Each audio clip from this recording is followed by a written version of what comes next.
2026 ജനുവരി മാസത്തെ തലപ്പിള്ളി താലൂക്ക് വികസന സമിതി യോഗം തലപ്പിള്ളി താലൂക്ക് കോൺഫറൻസ് ഹാളിൽ വെച്ച് ചേർന്നു. വടക്കാഞ്ചേരി ജില്ലാ ആശുപത്രിയിൽ ഭിന്നശേഷിക്കാരനായ രോഗിയോട് അപമര്യാദയായി പെരുമാറിയെന്നും OP ടിക്കറ്റ് എടുക്കുന്നതിന് ക്യൂവിൽ നിൽക്കാനും 10 രൂപ ഫീസ് അടവാക്കുന്നതിനും നിർദ്ദേശിച്ചു എന്ന് കാണിച്ച് സെയ്ദ് മുഹമ്മദ് എന്നവർ നൽകിയ പരാതി റിപ്പോർട്ട് സമർപ്പിക്കുന്നതിന് വടക്കാഞ്ചേരി ജില്ലാ ആശുപത്രി സൂപ്രണ്ടിന് യോഗത്തിൽ നിർദ്ദേശം നൽകി. ഈ വിവരം ജില്ലാ മെഡിക്കൽ ഓഫീസർക്ക് റിപ്പോർട്ട് ചെയ്യുന്നതിനും യോഗം തീരുമാനിച്ചു.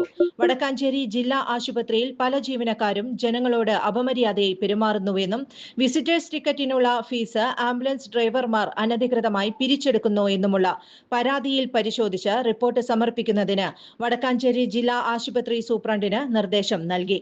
ഈ വിവരം ജില്ലാ മെഡിക്കൽ ഓഫീസർക്ക് റിപ്പോർട്ട് ചെയ്യുന്നതിനും യോഗം തീരുമാനിച്ചു. അകമല ചേപ്പിലക്കോട് റോഡ് വികസനവുമായി ബന്ധപ്പെട്ട് പരിവേഷ് പോർട്ടലിൽ അപേക്ഷ സമർപ്പിക്കുന്നതിന് വടക്കാഞ്ചേരി നഗരസഭയ്ക്ക് യോഗത്തിൽ നിർദ്ദേശം നൽകി.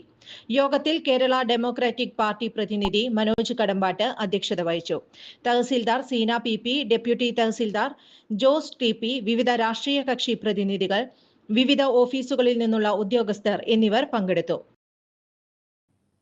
മിനർവ അക്കാദമിയിൽ 3-ഇയർ ഡിഗ്രി കോഴ്സുകൾ ആരംഭിച്ചിരിക്കുന്നു. Medical lab technology, operation theatre technology, cardiac care technology, dialysis technology, hospital sterilization CSSD, radiology technology, optometry technology കൂടാതെ ഹോസ്പിറ്റൽ മാനേജ്മെന്റ് MBA കോഴ്സുകളും ആരംഭിക്കുന്നു. Minerva academy. കോൺടാക്ട് നമ്പർ 9995373833 അല്ലെങ്കിൽ 9895841933. Minerva academy, skill and professional studies. കൂടുതൽ വാർത്തകൾക്ക് ഞങ്ങളുടെ channel subscribe ചെയ്യുക. Facebook follow up ചെയ്യുക. വാർത്തകൾ വേഗത്തിലറിയാൻ Anytime News.